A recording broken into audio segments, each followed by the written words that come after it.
and exponential functions. Previously, you've learned about arithmetic sequences. So to quickly review, an arithmetic sequence is going to be a sequence with a common difference. This means each term is added or subtracted by the same number. To find the common difference, we always want to look at a second number and subtract the number before it. So for example, we would do 4 minus 1, and that gives us 3. I go to the next one, 7 minus 4 gives us 3. 10 minus 7, 3. 13 minus 10, and 16 minus 13. When we do this, we can see that the common difference in this problem is always plus 3. Now, you don't have to do all of these terms, but you definitely want to do some of them to make sure that it's all the same. Because as soon as you see a number, for instance, if I were to put 20 here, and I subtract 20 minus 16 and I get 4, I no longer have a common difference for all of them, and that would make this not an arithmetic sequence.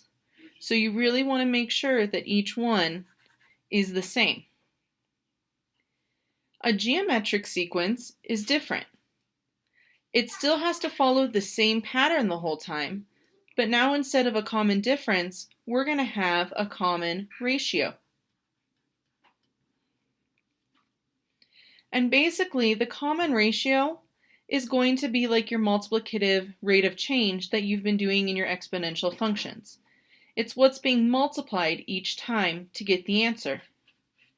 So instead of each term being added or subtracted, now each term is multiplied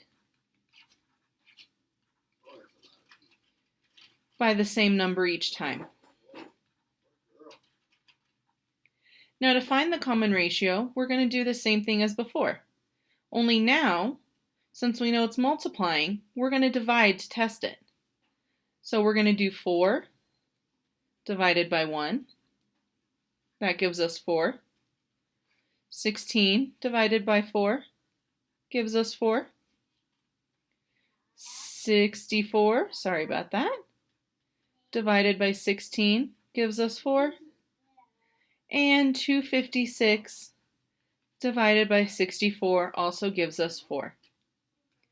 So that means in this problem, the common ratio, or a multiplicative rate of change, is 4. So when you see problems that are asking, is it arithmetic, geometric, or neither, you need to test, does it look like I can add or subtract the same number every time? Or does it look like I can multiply by the same number every time? And then test it to see if you're right.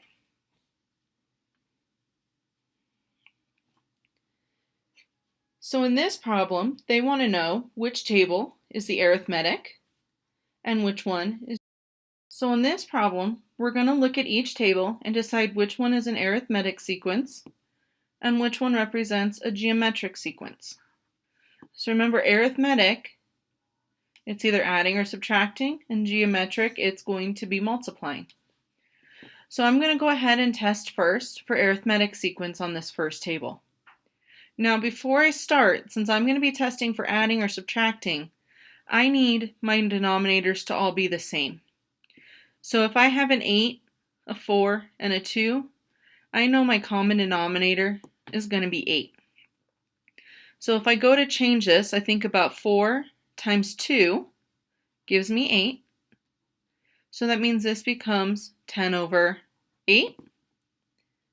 And this one down here, I have to multiply both by 4 to get it to turn into an 8, and that gives us 20 over 8. So by doing common denominators first, now I can go ahead and see that it's going to be easier to add or subtract. So let's go ahead and look at my first two terms and try and subtract.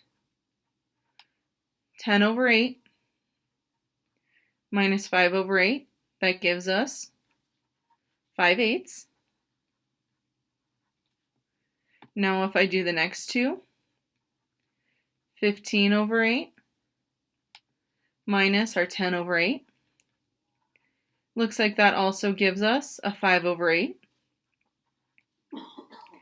And if I try my last one, 20 over 8 minus 15 over 8, and that also gives us 5 over 8. So that means this table is our arithmetic.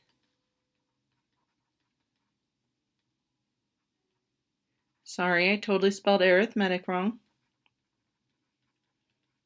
And it has a common difference of 5/8. So since we know this one is arithmetic, let's go ahead and check this one out and let's see if it's geometric. So to test, remember we have to divide the second term by the one before it. So that gives us -1/2 divided by 2. And remember, division is actually multiplying by the reciprocal. So we change that to -1/2 times 1 over 2, which gives us a -1/4. So to get from -2 to -1/2, we multiplied by -1/4. So now let's try the next one. -1/8 divided by -1/2. Remember, we have to change it to multiplication and flip the second number, so that becomes -2 over 1. And then when we multiply, that gives us 2 over 8, which gives us 1/4. And I just made a really common mistake that I know a lot of you guys make. Right here when we started, I lost my negative, and that should have been a -2. So that should have also been a positive 1/4. So I'm actually glad I made that mistake because I can point out to you guys how important it is to watch out for your negative. Negatives can make the difference in everything. And in our last one, -1 over 32 divided by -1/8. Go ahead and flip it to -8 over 1. And that gives us 8 over 32, which also simplifies to 1/4. So that means this table is geometric with a common ratio of 1/4.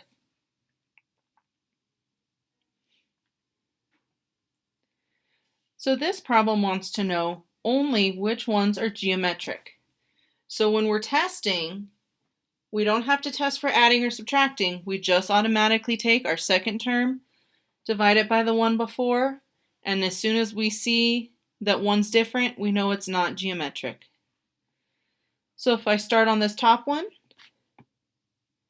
and I'll come down here and I'll do 2 divided by 4, and that equals 1/2.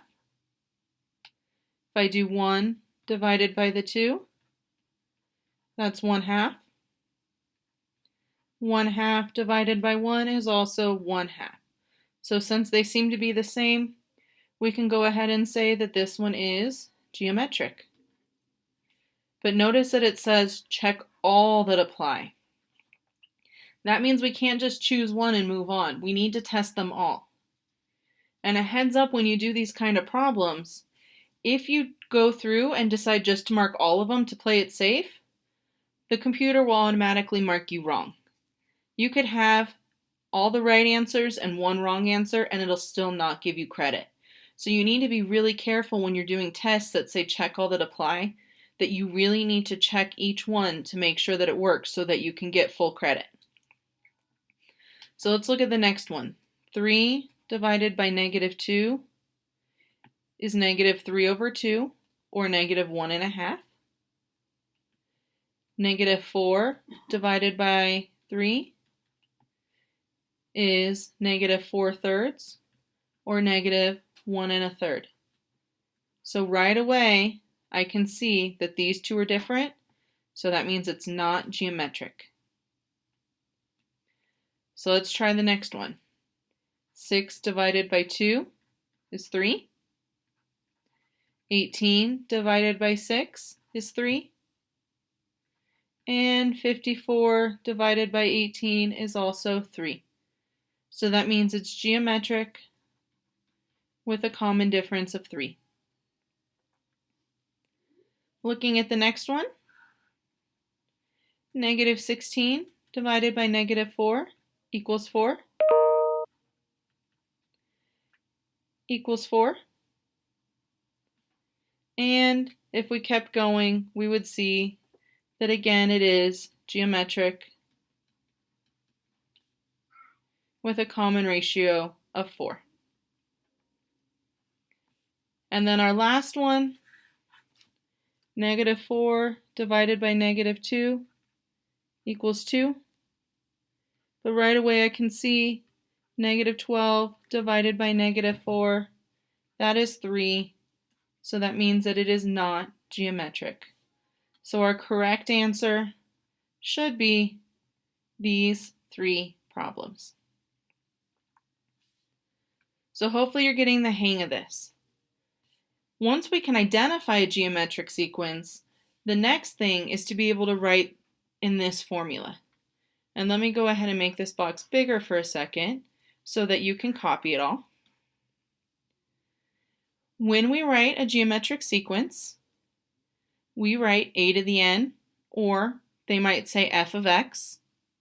It doesn't really matter, it's just saying the function with that variable n, equals, and now this is a lot like your exponential functions. A, which is your first term, times r, which is your common ratio, or before was your multiplicative rate of change, to the power of n minus 1. And n just means term number. So this formula we're going to be using on the next few problems. So make sure that you have it written down and probably make it really big on the top of your page also so that it's easy to find.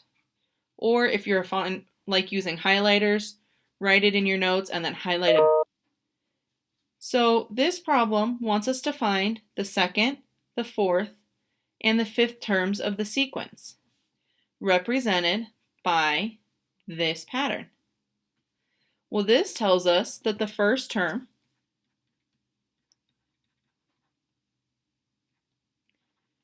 in our pattern is 5. And then this, our common ratio, tells us that every time we're multiplying by negative 2. So that means I can just do 5 times negative 2, which is negative 10. Then negative 10 times negative 2 gives us 20. 20 times negative 2 gives us negative 40.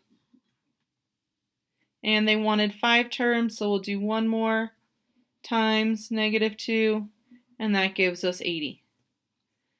So now we can see the second term is negative 10.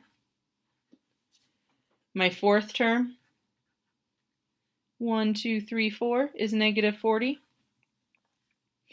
And then my last term, my fifth one, is 80. Notice that in this pattern, we went ahead and used the one before it. But what's really cool is using this formula, if I wanted the 10th term, I don't have to keep multiplying. Since I want the 10th term, I could actually write my formula a to the 10, because remember n means term number, equals 5 times negative 2 to the 10 minus 1 power. Now I can simplify. Remember, order of operations, we do the exponent first, so that's 9. And if we then do our exponent, negative 2 to the 9th power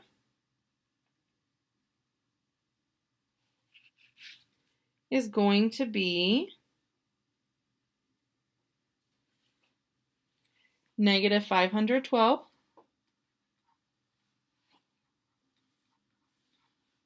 And then we multiply that times 5, and that gives us 2,560.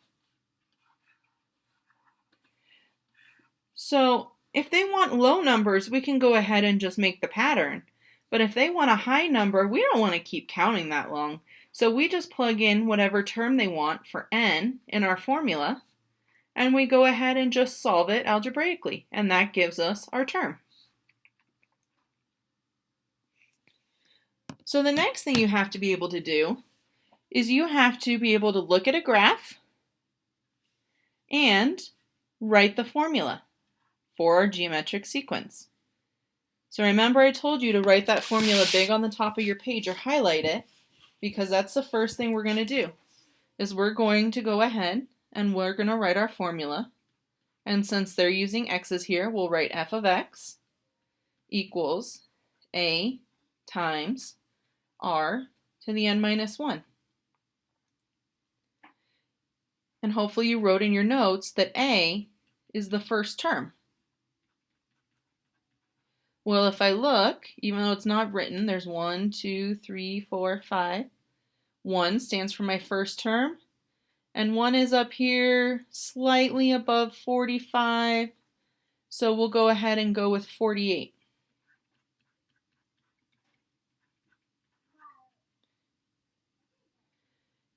Now we have to find the rate of change. So we're saying this is 148. And if we look at this one looks like it's maybe 212. So if we want to test, we have to do the second one, 12, divided by the first one, which is 48. So we can rewrite it using a fraction bar. Remember, a fraction bar and division are the same thing. So 12 over 48. And I know 12 goes into 12 once, and 12 goes into 48 4 times. So that means our common ratio is 1/4. And then we put our x minus 1. So that would be our equation. So that means our answer would be that one. Don't fall for the trap thinking it's 4, because 12 times 4 is 48. Remember, it has to be the first one times the ratio to give you the second one. So that's why it's times 1/4 instead of times 4. So let's go ahead and look at another one. Looking at this graph, first thing it says, the domain is the set of, and if we look, 1, 2, 3, 4, 5, so the domain is natural numbers. Remember, natural numbers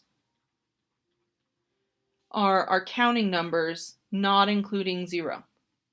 So our domain there is natural numbers.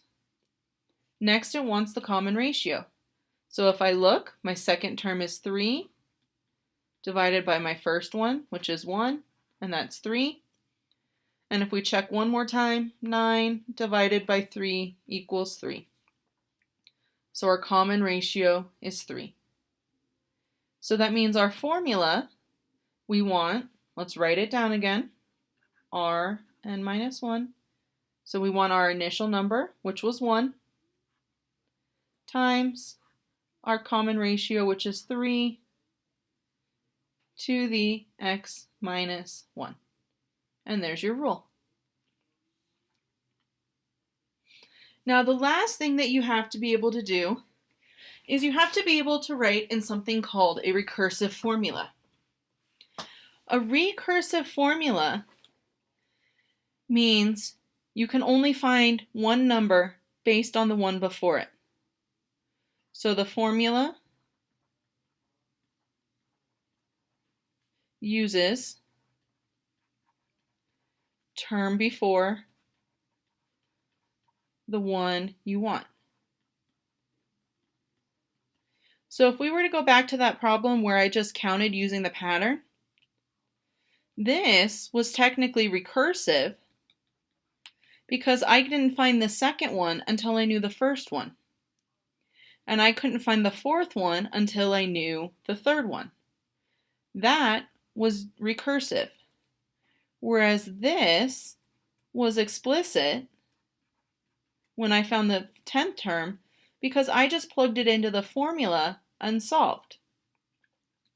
So recursive means if I wanted the 20th term, I would have to get the 19th term, meaning I'd have to get the 18th term.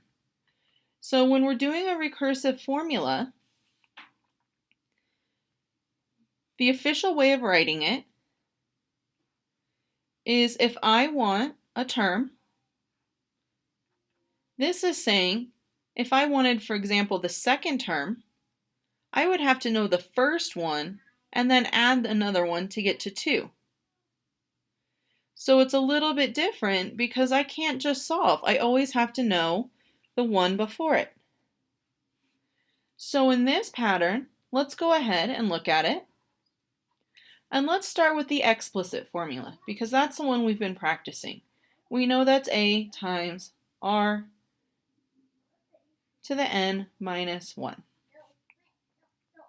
So our initial number, and let's go ahead and put f of x equals our initial number, which looks like it's negative 1/2, times, and now let's do 1 divided by negative 1/2. Remember that means we have to flip it since it's a fraction. So negative 2, and if we test it one more time, negative 2 divided by 1 is negative 2. So we have negative 2 to the n minus 1. That's our explicit formula. Our recursive formula, we're going to say that whatever term we're looking for is equal to our common ratio times whatever term it is that we have. And that's the whole formula. It's not as informative as this one. Because watch, if I wanted f of 3, or if I wanted the third term,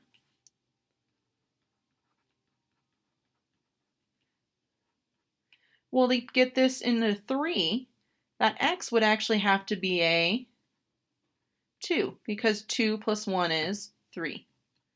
So negative 2, and since the x we plugged in here was 2, then that means the x we plug in there also has to be 2. So this is saying that in order to know f of 3, I need to take negative 2, which is our common ratio, and multiply it by whatever f of 2 is. Well, I can't find the second term until I know the first term. So if I wanted the second term, I would have to say, okay, I want this to equal 2. I know there has to be a plus 1, so that means my x has to be 1 equals my common ratio of negative 2 times f of 1. Now I could look and say, okay, f of 1 is negative 1/2.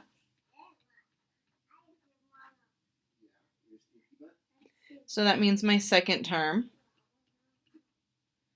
is 1, which matches. So a recursive formula, the only thing that you're ever going to have to change when you write it is you're going to have to change what your common ratio is. Everything else written here stays the same. So again, if you're a fan of highlighter, highlight just this negative 2 and highlight where it says common ratio. And then make a note that the other two sides stay the same. So I have one more problem for you. They give us a geometric sequence and they give us our formula. They're asking what is the common ratio and what is the recursive formula. So common ratio, because we've written it so many times, we know that that is the part that has the exponent. So if I look, I know my common ratio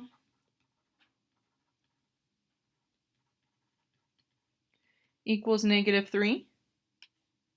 So that eliminates two of our choices right away. And now I go back to what I said. We know it's f of x plus 1,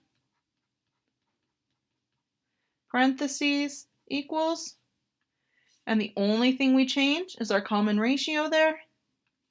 So -3, and then we put f of x. So if I look, that matches that answer, and if we double check, that is correct. So it seems kind of scary to write a recursive formula, but remember, all you have to do is know the common ratio, and that's just what goes in front of this f of x, and everything else stays the same. So hopefully this lesson has helped you understand geometric sequences and the difference between a recursive and an explicit formula. Thanks for watching.